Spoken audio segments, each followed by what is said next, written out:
382. Right? Right. All right. That was good stuff. Good, wonderful. Thank you. Appreciate it. I will try to remain humble. How can I remain humble if you tell me I'm good? All right. Good afternoon. Everybody full? Everybody sleepy? Yeah. Everybody warm?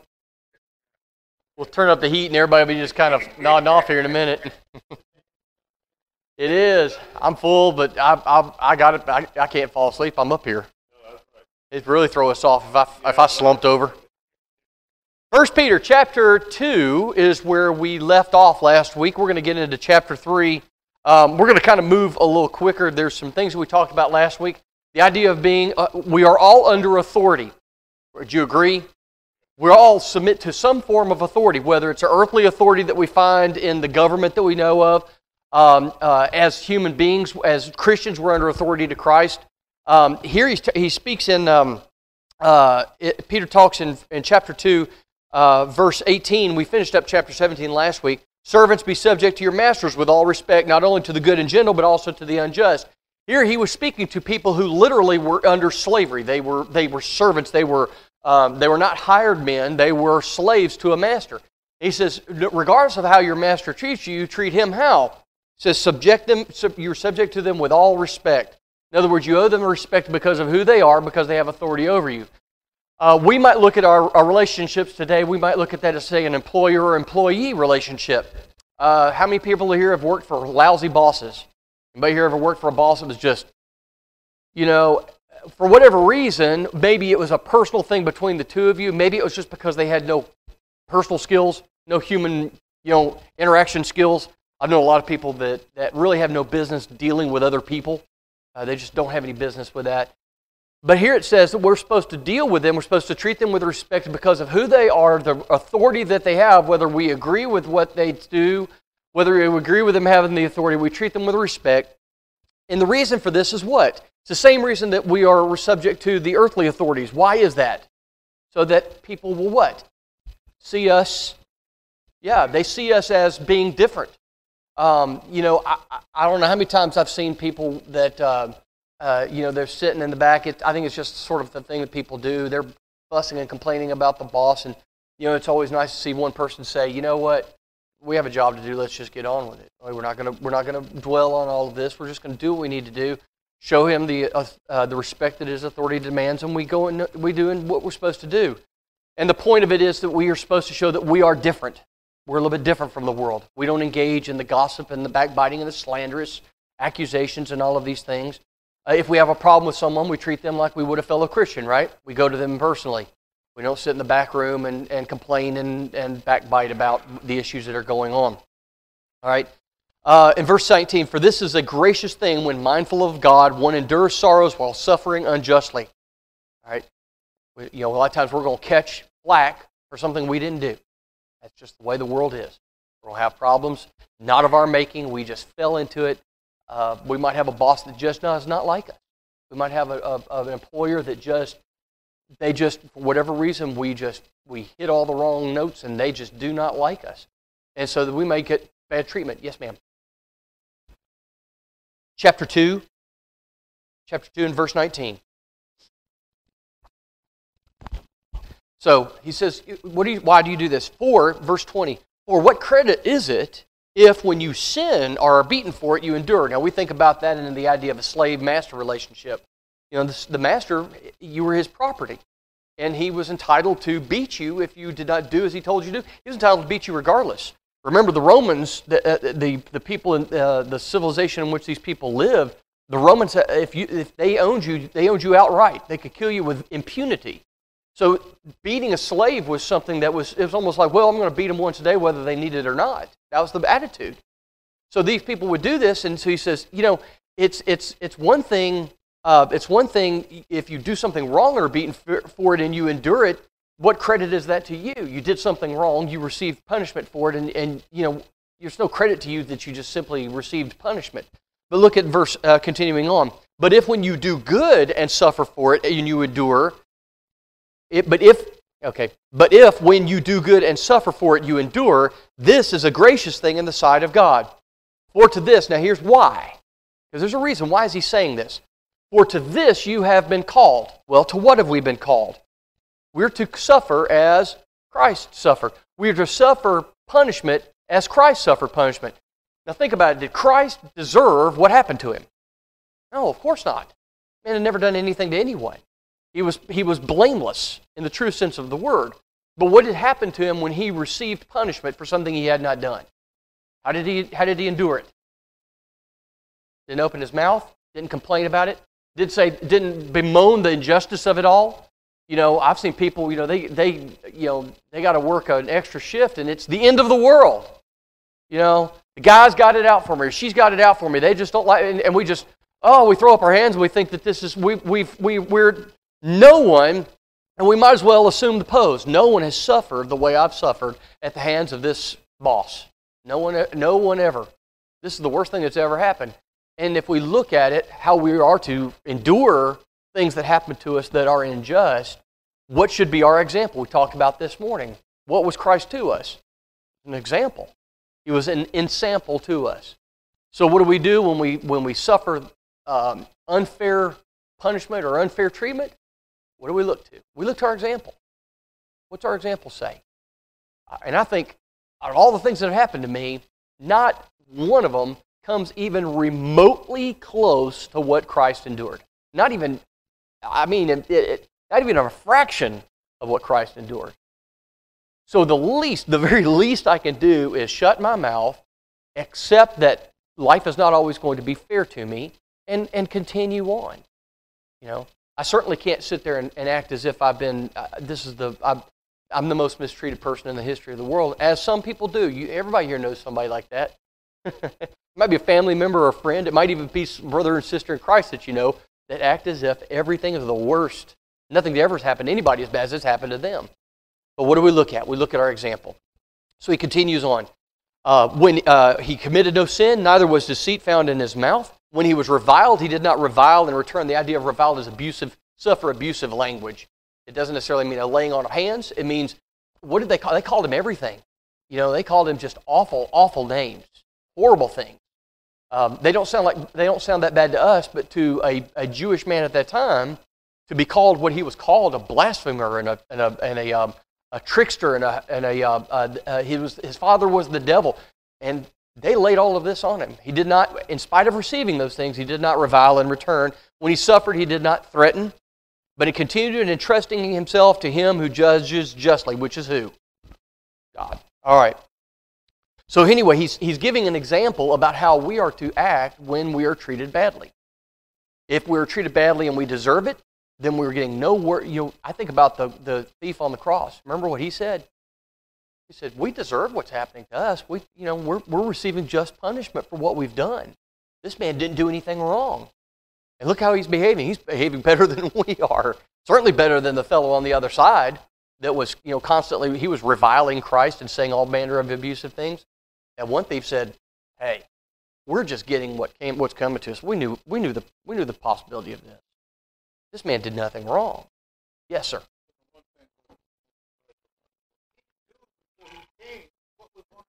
Yes. Yeah. Yeah. Yeah. And not only, and you're right, and not only that, you think about what he, let's be honest. If many of us had been falsely accused and were dragged and were forced to carry our own method of execution on our back and go to a place, many of us would be breathing out threats to the last minute. "I'll get every one of you guys. You've had it. When I come back, I'm toast. I'm throwing."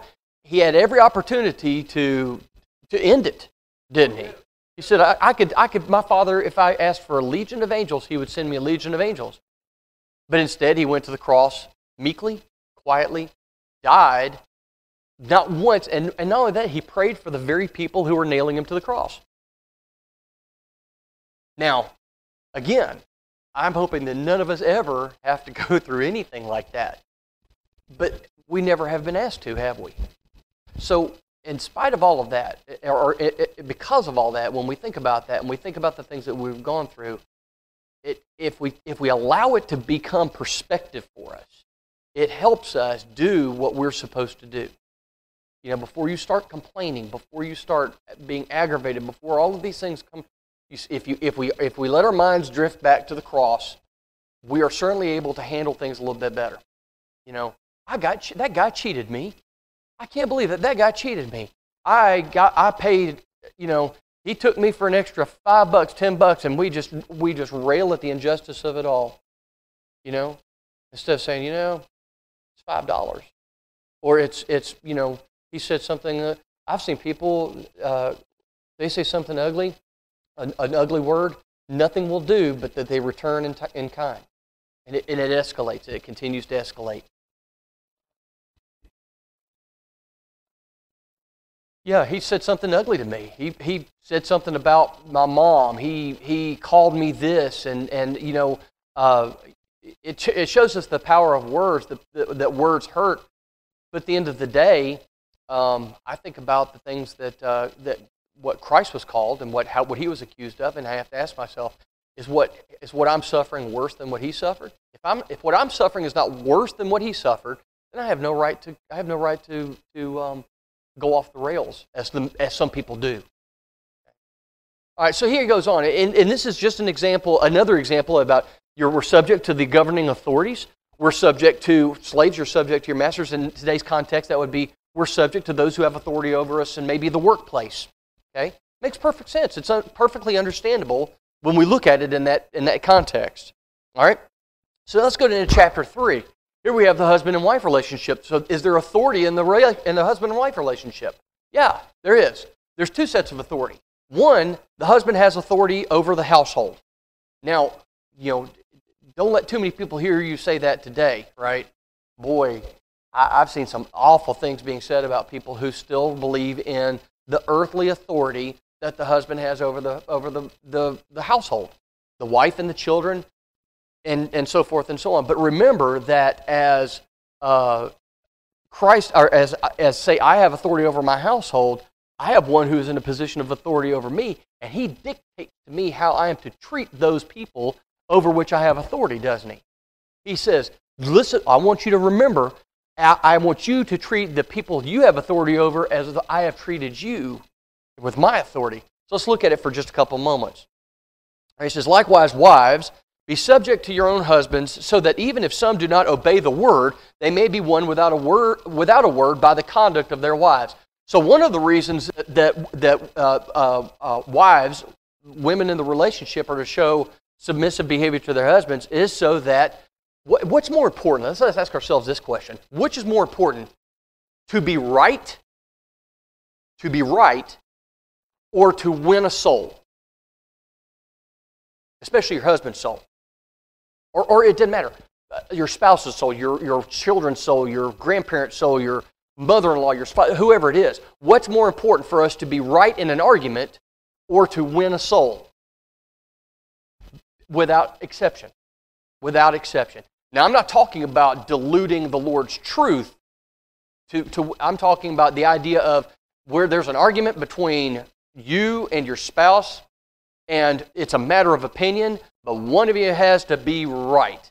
And the idea of forcing that and forcing that and forcing that to get to the point where a damage can be done. And it happens all the time. So we have to ask ourselves, what's more important, to be right or to win the soul? So here we are.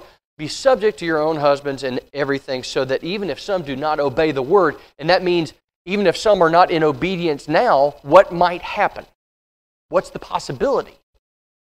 You might win them. They may obey the word. Right now they're not. But because of your behavior, because of your loving attitude, because of your desire to be a servant. Now, understand, the idea of being a servant, this is a reciprocal relationship.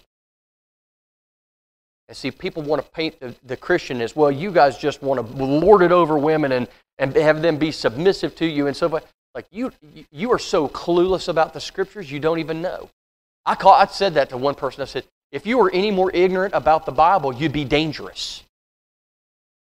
They said, you're saying that? I said, no, I'm not saying it. Well, the Bible doesn't say anything about that, because they want to go this far and no further. See, they want to say, be subject to your own husbands.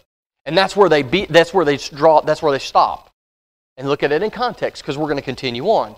The point is so that they can be one. And the idea for the Christian is to win your spouse if you possibly can. All right? When they see your respectful and pure conduct. So what you are is, as Christ is an example to us, you are to your unbelieving spouse. And now he's talking to the women. He's talking to the wives. You may be an example to your unbelieving spouse. You might win them to Christ because of your example. They may never want to sit and listen to a sermon. They may not want to sit across from the table and talk and learn the Bible, but because of your actions, you're preaching to them every single day. Okay? You know, remember, how did Noah preach? Did Noah stand up on a soapbox and say the end is near?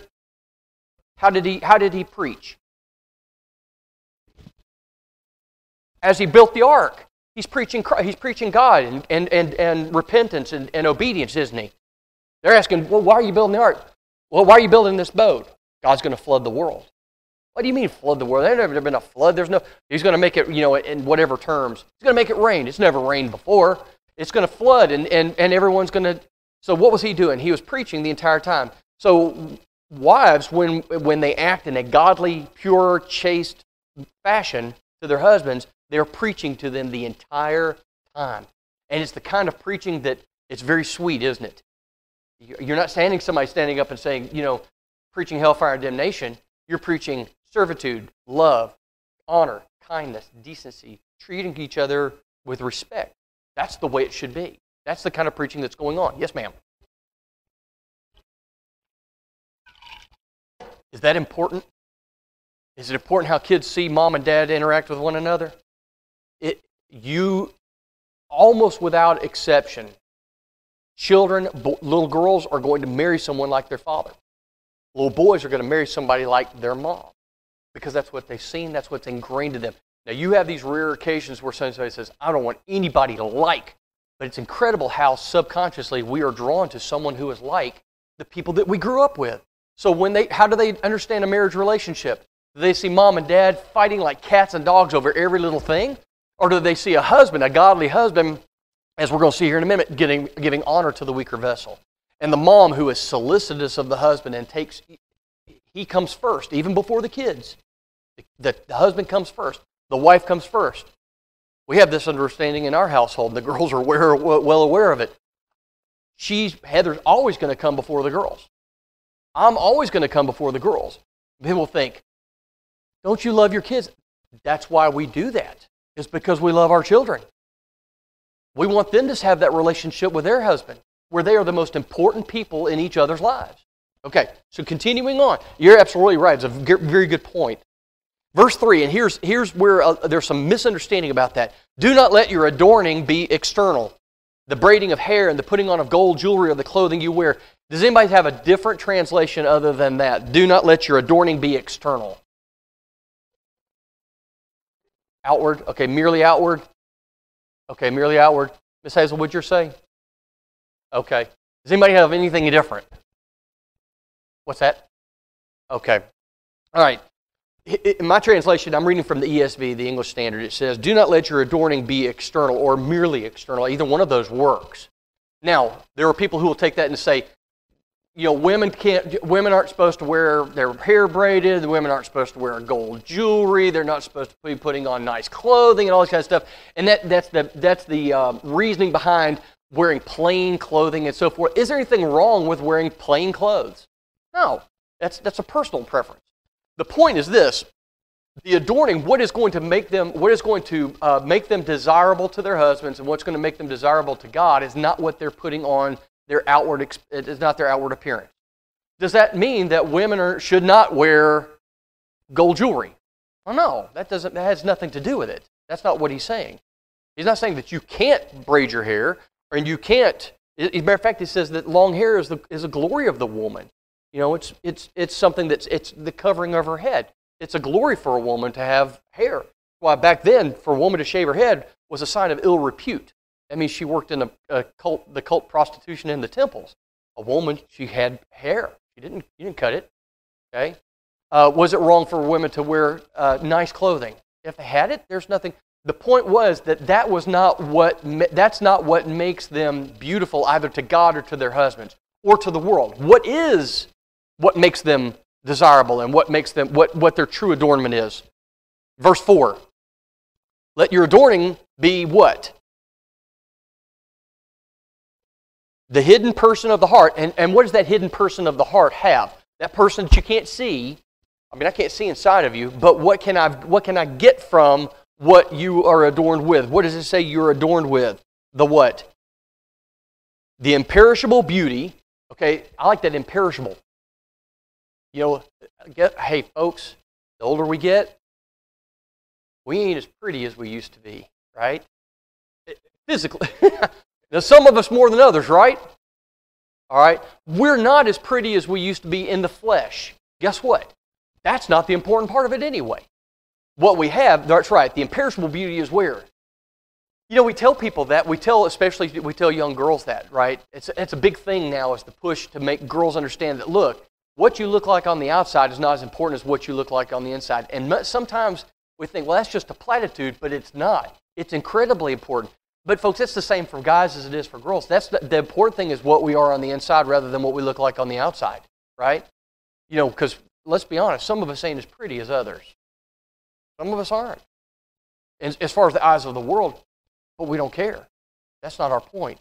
The point is that the imperishable beauty, that which is within, is in your heart. With the imperishable beauty of a, what kind of spirit? Gentle and quiet spirit. You know, I never understood the movies because, you know, the movies and books and TV shows and all this kind of stuff, they always make a big deal about, you know, the most desirable woman in the movies is always the brash, you know, the excitable, and they're always, you know, gung-ho about everything, and they're loud and they're boisterous and they're all this kind of stuff. I'm going to go ahead and tell you, as a guy who was interested in girls growing up, you know what most guys really want? A gentle, quiet spirit. Not a doormat. We're not looking for somebody that just rolls over and whatever you say, but someone who is gentle and quiet. Strong, can be forceful when need be, but a gentle, quiet spirit. That appeals to the vast majority of men. The loud and brash, that's kind of got a very, very, very, very limited appeal. As somebody, that's the old saying, you might want to date her, but you don't want to take her home to mom. Because that's not somebody you want to end up with. What do we want? We want somebody who's gentle, someone who's quiet, someone who puts on it's an inward beauty rather than a merely exterior one. Okay? And here's Peter telling the wives that's what we need to be. It's almost like a commandment. This is what you need to be. Don't worry about whether you look a specific way on the outside, because what's going to win people over is what's on the inside. Because on the inside comes out, doesn't it? What's on the inside. If you have a gentle and quiet spirit, it presents itself. And lots of people have been fooled by the outward appearance. But that inward appearance, that's the important thing. So he continues on. He says, which in God's sight is very precious. Who are we supposed to be concerned with? What man thinks of us or what God thinks of us? Always. For this is how the holy women who hoped in God used to adorn themselves by submitting to their own husbands. It says, as Sarah obeyed Abraham, calling him Lord. Now, here's another thing. I think it's an intentional. They want to misunderstand this word. They want to misunderstand this word. Lord here is not, she wasn't bowing the knee to him and prostrating herself on the ground and giving him authority of God. That's not what Lord means. Lord means simply the one who has authority. At work, you call him boss, right? In the secular world or in the civil world, we call him governor or president or senator. Or this is someone who has been given a divine commandment of authority. I don't prostrate myself before any man. That belongs to God and God alone. But here it says, Sarah called Abraham Lord. When he said, it's time for us to move, God has told us to move, she said, then here we go. You have authority. And she submitted herself to him. But remember, as she submitted herself to Abraham, who did Abraham submit himself to? God. That's important. That's important because we're going to go down here a little bit further on. He's telling these women, and if you are her children, which all of these women would want to be, Sarah was one of those to the Old Testament or to the New Testament Jews, the Jews of the first century, it was like Mary to the Catholics today. Sarah was one to be admired, one to be held up in esteem. She's listed as one of the greats in the faith, right? Hebrews 13. The idea of faith. All right, continuing on. All right. And if you are her children, if you do good and do not fear anything that's frightening. So how do you want to be like her? That's what you want to be. All right. Likewise. So here we go. Flip side of that coin. Likewise. What does likewise mean? The same as.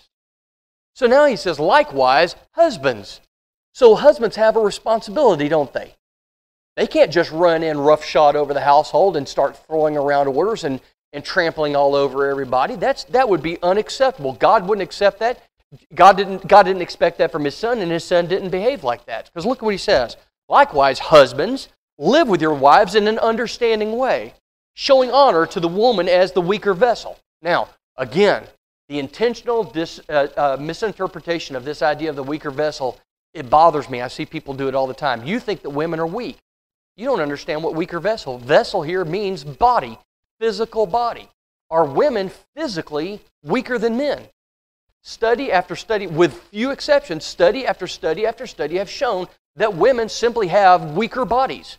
They don't have as much muscle mass. They cannot lift as much. That's why in many places they have to bring down the requirements. In the Army and in the police force, all those things, they have to lower the requirements for women because they cannot do the same amount as a man under most circumstances. So all he's saying here is, you have a wife. You have a wife. You live with her in an understanding way because physically she is not where you are. But what does he say? Since they are what? Heirs with you, co-heirs, the same as, they are heirs with you of the grace of life so that your prayers may not be hindered. This speaks way more, I think, than people want it to speak. I think they like the misinterpretation of it. They like to twist it around to show that, well, Christians, they just treat their women, they think they own them under no circumstances. Under no circumstances. Even amongst the Jews, the men did not own their wives. Women had every right to reject a marriage proposal. Did you know that? See, people will say, oh, they were sold like slaves. No, they were not. They could own property. They could say, I do not consent to this marriage, and they would not be married against their will. They had to be acquiesced to the marriage relationship. If a husband was abusive to his wife, she could leave and go back to her father's household until he could either get himself together, or she would live there until he died because he was not a man fit to be lived with. Okay, so this is a big deal. We are co-heirs of eternal life. And we're to treat each other that way. We're to live with one another that way. Husbands as well as wives. And look what happens if a husband does not treat his wife the way he's supposed to be. What does it say at the very end of that verse? What happens to his prayers? Does God hear his prayers? If he prays to God in all the ways he's supposed to, but he's not treating his spouse the way he's supposed to be treated, is God listening to his prayers? No. Well, guys, if we want to be listened to, guess what we got to be doing? We got to be treating our wives the way they're supposed to be treated, living with them with honor. All right. I like this idea of the weaker vessel. What do you do with a beautiful vase? Do you use it to fill stuff up with, or do you put it on the pedestal? Put it on the pedestal. You might even shine a little spotlight on it. Say, I'm happy with this. I'm proud of this. This is a prized possession for me. So anyway. All right, then he gets into verse 8. He says, after we've seen all the areas in which we are to be submissive. Does that mean that the husband is to be submissive to the wife in certain ways? Yes. He has ultimate authority over the household, but even she has some authority. Who's responsible for teaching the younger women? Is that for the men to do? No, it's not. When he puts her over something, when it's decided that the wife is going to be responsible for the household expenses and running of the household, does he need to interject himself and micromanage his wife? No. Give her the authority and let her go with it. She'll probably do a better job than you will. You concentrate on what you're supposed to concentrate on. You instruct the younger men. She instructs the younger women. So anyway, so he goes into this idea of authority. Who has authority over whom? He delineates that authority. He explains what that authority entails. And then he gives them, look, if you can't do this, this is what's going to happen. All right, this is the consequences of you not doing as I tell you to do when you don't submit yourself to the authorities. When we don't submit ourselves to the earthly authorities, what happens to us? We get arrested. We might go to jail. We might go to prison. None of those things are acceptable. And as long as it's not in violation of God's law, we submit ourselves to the authorities. Whether we agree with it or not, we submit ourselves to the authorities. All right? If slaves do not submit themselves to their masters, what happens? They get beaten. All right? They may get sold off. In those days, if you didn't submit yourself to your master, master might just decide to kill you. There's nothing that could be done about it. There was no consequences. All right? So there's some consequences for not submitting to authority. And that's what he's getting to. And here he goes down in verse 8 of chapter 3. He says, finally, all of you, all of who? Christians, right? All the church. All the people he's writing to. Everyone at the church. He says, there's a couple things he wants them to do. He wants them to have what? Number one mind. I forgot I had a board up here. All right. One mind. My translation says unity of mind. It's the same thing. Now, what does that mean? Does that mean that we're like bees or ants where we have no mind, we can't think for ourselves and it's just parroting what somebody else says? Is that the kind of one mind he's talking about here? Okay, and whose mind are we to have? Whose mind are we to have? Okay, that means that you all don't have my mind. You don't just listen to me and say, well, whatever Chuck says that'll work.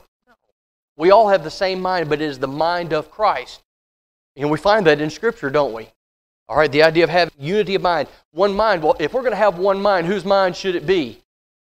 It should be Charlie's or William's, Miss Hazel. Who? No, we have Christ's mind. What he thinks, we think. How he feels about something, we feel about something. If he hates something, we hate it. If he hates sin, we hate sin. We don't say, well, if it were me, that wouldn't be a sin. Christ says that it's sin. It's sin. He hates sin. We hate sin. He hates transgression. He hates certain things. God hates certain, but there are things that he loves. Did Christ love his brethren? Yeah. He went to the cross for them. I would imagine he loved them. Was Christ's mind a mind of obedience or disobedience? But to the point of death. Up to his death, he was obedient to his Father. So if we're going to have one mind, it should be certainly the mind of Christ.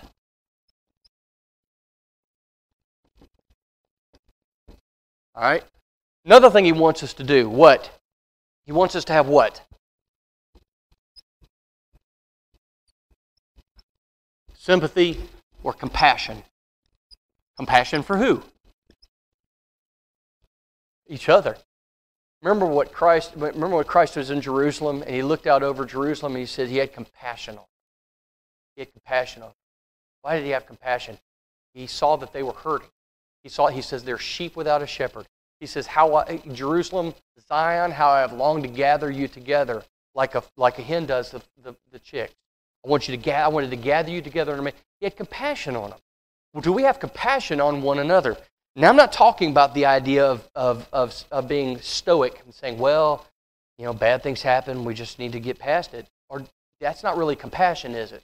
That might be the logical thinking behind it. Well, evil things happen to good people. We sometimes just have to live with it. That's true. But when someone is hurting, is that what they need to hear from us? What do they need to hear? I weep with you. As you weep, I weep. As you moan, I moan. As you bereave, I bereave. When we have a brother and sister in Christ who's lost a loved one, do we say, well, we're all going to die? What kind of compassion is that? Is that going to give them any kind of sense of hope or what is that going to do? Is that going to do anything for them? No. What do we do? What do we do with such a person? Yeah, we walk up to them, we fall on their neck, we hug them, we weep with them, we sit down with them, we listen to what they have to say. The idea of having compassion means simply that. The idea of having some empathy, some sympathy for people. They're going through something, and now their loved one's death may not affect me at all. Most of the time it doesn't. I may not even know the person, but they do, and they're hurting. And it may be a brother or a sister or a husband or a wife or a mother or a father, and that person may be a Christian or not a Christian, and they're going to grieve differently based on that, aren't they? You know, we grieve differently for a Christian than we do for a non-Christian. For a Christian, we're so sad that they're gone, they've left a hole in the church, but we're so thankful that they have something to look forward to. But sometimes people die and they're not Christians, and we grieve for them differently. We think about how awful it is that person went to their grave not being a member of the Lord's church. So we do. We grieve with them and we weep with them, and we have sympathy for them if and when they need that from us, and they do. All right, the next one is what? Yes. And this is the agape love. All right. I'm sorry. Hang on.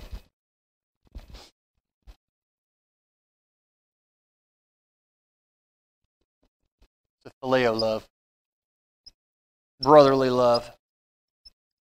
It's a little bit different.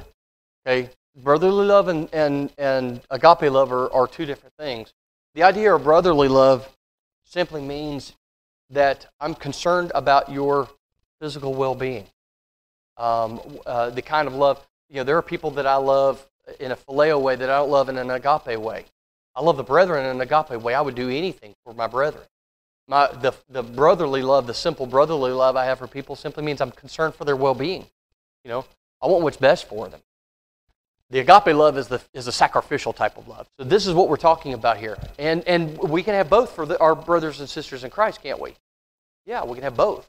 They manifest themselves in two different ways oftentimes. But yeah, we're supposed to. All right? So we have brotherly love. What's the next one?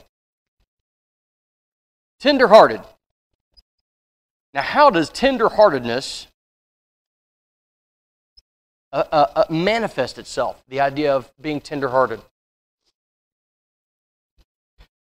Yes, the idea of Romans chapter 12, verse 15, it tells us that when we're tender-hearted, it enables us to weep with those who weep. Okay, we're affected by something that's happening to someone. We're not cold and clinical about it. If somebody says this is hurting me, this is affecting me, this has laid something on my life, we're able to be affected by it. And some people say, well, that's just not how I am. Well, that's how we're supposed to be. So who needs to make the change, God or you? All the time. Well, I'm just not a very tender-hearted person. Well, you need to become tender-hearted. We're supposed to be. You need to get off your horse and get some work done. Get tender-hearted. All right? Start having a little bit of sympathy and empathy for folks. Absolutely. All right? And the last one.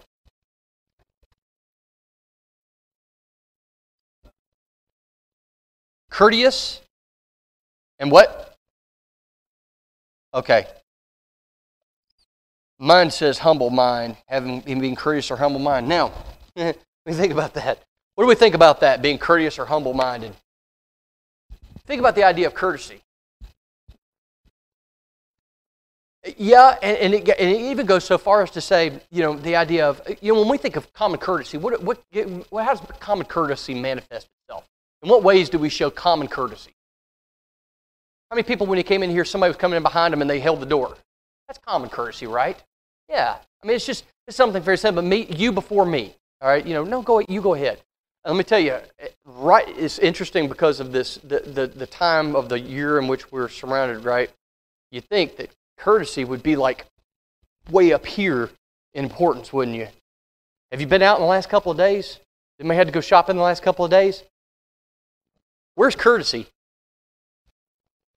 It's kind of depending on where you go, but seems like courtesy is kind of like taking a back seat. Like that was my parking spot. Now you understand you're gonna have to move, and you start seeing that discourteous behavior start to creep in. But as Christians, our idea of courteous behavior or a humble mind, meaning simply that, means I lower myself. I don't debase myself, right? But I lower myself and allow you to be elevated. Okay, you before me. Hard for this world to kind of comprehend that, isn't it? But I think it happens way more than we think. I really do. I believe that genuinely, deeply in most people's hearts, they the idea of being courteous is more, that people are more inclined to it than we might think. I still think it's in short supply, but I think it happens way more than we think it does, simply because what we see, when we see things being discourteous, we're seeing the projection from someone else.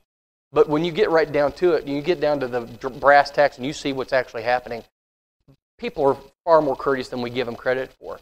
But here, we're not talking about the world, though. Here Peter is talking to the church, and he's saying that this is something that we are to be. We are to have a humble mind. We are to be courteous to our brothers and sisters in Christ. See, we think of courteous as this formality of manners that we do when we open the door for someone, or hold the door for the guy coming to the elevator, or walking, moving out of the way so somebody can get that by on the sidewalk or something like that. Many times it's shown, men show courtesy to women, or younger people are supposed to show courtesy to older folks, and that's the way it should be. But here he's talking about the idea of courtesy between brothers and sisters.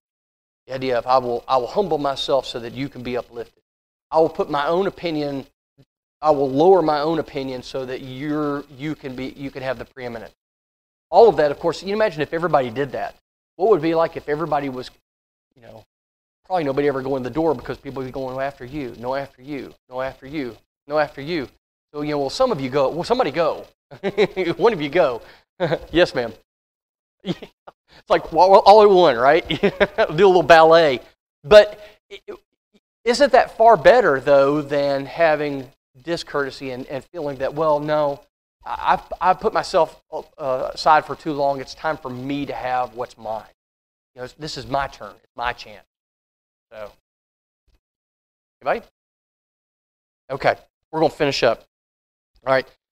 And here he shows how one of the ways we do this. Do not repay evil for evil or reviling for reviling. Who is our example? What did Jesus do? Did he repay evil for evil? No. Far from it. He repaid good for evil. They gave him evil and he gave them good. He gave up himself. Do not repay reviling for reviling. Did he use abusive language to them? No, he did not, even though they were abusive to him. But on the contrary, and here's the final thought, but on the contrary, bless. Bless. How hard is that sometimes? To bless someone who has just obviously been ugly to you, hateful, mean, vindictive, wicked. I mean, it may even be intentional. I want to cause you harm. But here, what does he say to do? They meant to cause Jesus harm, and how did he repay them? Well, the same thing when people plan to do us harm, intend to do us harm. Bless, for to this you were called, that you may obtain a blessing. That's it. That's it. We were called to obtain a blessing, and in doing so, if we've been blessed in spite of all that we've done done to Christ, he still blesses us. What do we do to people who do things to us? Our example is that we bless them. Pure and simple. It's hard to give the opposite of what we've been given, because we're told, make sure that don't take anything from anyone. Don't put up with any nonsense. Don't allow anyone to get one over on you. Make sure that you get yours. And listen, that's the way the world's. We're certainly the way Satan wants us to be. I mean, remember, he's behind this. He wants us to seek our own. And what does love do? Love seeks not its own. But he wants us to seek our own, because in doing so, we start to lose our blessing. Yeah, he wants to divide us. He wants to. He can't conquer the church on a full frontal assault, can he? Never has been able to. So what does he want it to do? Get in there and divide the church from within. Make some cracks start. And all of a sudden, it falls apart. Happened to a lot of congregations. All right, so there we are. Any questions, comments? Anybody want to add anything to the discussion? All right. Remember, next week we'll be having our song service, so we won't have class, but we will have our song service. And looking forward to that. But the week after that, we'll pick back up. We'll pick back up with it. All right. Very good. We have a song of invitation 382, correct? All right. We're going to sing a song of invitation. We don't have anybody to partake of the Lord's Supper, so we'll just have our song service, or have our final song of invitation, and then we'll have our closing prayer. So if you need the prayers of the congregation, if you need for us to pray for you and with you in any way, no matter what it is, let us know while we stand and while we sing.